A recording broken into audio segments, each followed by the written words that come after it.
سخت لارې او اوږده مزلونه هر یو ګام دوی خپل روښانه راتلونکي ته ورنږدې کوي. د نورستاني نجونو ارادې کلکې دي. دوی هره ورځ 4 کیلومتره په پښو مزل کوي چې خپل ښوونځي ته ځان ورسوي. زده کوونکي وایي هیڅ ډول ستونزو ته نه تسلیمیږي. زده کړې کوي چې خپلو موخو ته ورسیږي. درس ځکه وایم چې په آینده کې یا ډاکټر شم یا انجینر شم یا استاد شم، خپل وطن ته خدمت وکړم. څوک چې درس وایي او هغه لکه لاره لیدونکي په څېر دی، او څوک چې درس نه وایي هغه نابینا. د پشکي په نوم دغه لیسه د یوه لوړ غره پر سر جوړه شوې چې څه باندې 200 زده کوونکي لري. دلته زده کوونکي هره ورځ 4 کیلومتره په پښو مزل کوي چې ځان دغه ښوونځي ته راورسوي. نورستان کې د مسلکي ښوونکو او کافي ودانیو نه شتون، په خپل وخت د کتابونو نه رسېدل او هره ورځ په پښو اوږده مزلونه هغه څه دي چې زده کوونکي ترې سر ټکوي. د نورستان ولایتي شورا که څه هم په وروستیو کلونو کې د نجونو د زده کړو په برخه کې شوی پرمختګ ستایي، خو په ولسوالیو کې د نجونو د زده کړو خراب وضعیت سربیره د مسلکي ښوونکو نشتون لویه ستونزه بولي.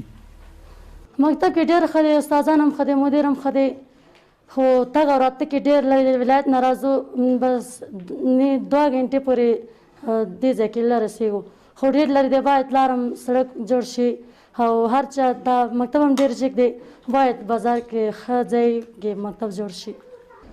یو د مسلکي معلمینو کمبود دی، خصوصا یعنې تاسو زه ویلی شم چې 80% زموږ معلمین غیر مسلکي استخدام شوي دي، او حتی بعض ولسوالیان داسې هم لري چې 80% موږ قراردادي معلمین لرو چې حتی 12 صنف نه ده ویلي.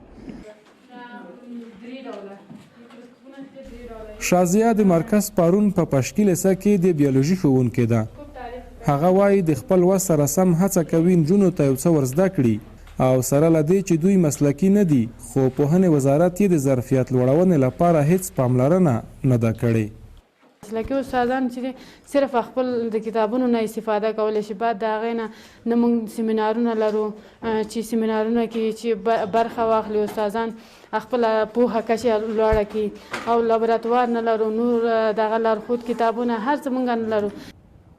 د نورستان د پوهنې ریاست وایي د تیرو 3 یا 4 کلونو په پرتله اوس د نجونو د زده کړو وضعیت ښه شوی، خو وایي د ښوونځیو د ودانیو او نورو اسانتیاو نشتون د دې لامل شوی چې خلک خپلې لورګانې د ښوونځیو له تګ څخه راوګرځوي. بل لوري ته د نورستان والي د مسلکي ښوونکو د استخدام او ښوونځیو ته د ودانیو د جوړولو په برخه کې د پرمختګ خبره کوي. البته فرهنګي ستونزې به وي، اجتماعي ستونزې به وي ځینې ځایونو کې، او علت همدا چې اکثر مکاتب د جنګي مکاتب چې تعمیرونه نه لري، او چې هر کله چې تعمیرونه ونه لري، چاردیوالي ونه لري، پاکې اوبه لاسرسي ونه لري، تشنابونه ونه لرو، طبیعي شکل دی چې اکثر والدین چې دی شاګردان د مکتب ته تلو ته ممانعت کوي. موږ د سرپناه د نشتون په باره کې د اقرا د برنامې لاندې په 40 مکاتبو باندې اوس کار شروع کړی دی، او نور مکاتب چې تعمیر نه لري هغه به هم پر روان کال کې د هغې ستونزې حل شي، او د مسلکي معلمینو د جذب په مورد کې هم کوششونه هم شروع کړي دي، ورځ تر بلې دغه ستونزې په کمېدو دي. د نورستان د پوهنې ریاست د چارواکو د معلوماتو له مخې د مهال په نورستان کې 214 بابه ښوونځي فعال دي چې د 20,000 نجونو په ګډون څه باندې 40,000 زده کوونکي پکې زده کړې کوي. د پوهنې ریاست وایي د مهال د 40 بابه ښوونځیو لپاره د ودانیو د جوړولو چارې روانې دي چې راتلونکی کال به ګټه اخیستنې ته وسپارل شي. حکمت الله واقد، ژوندون راډیو تلویزیون، نورستان.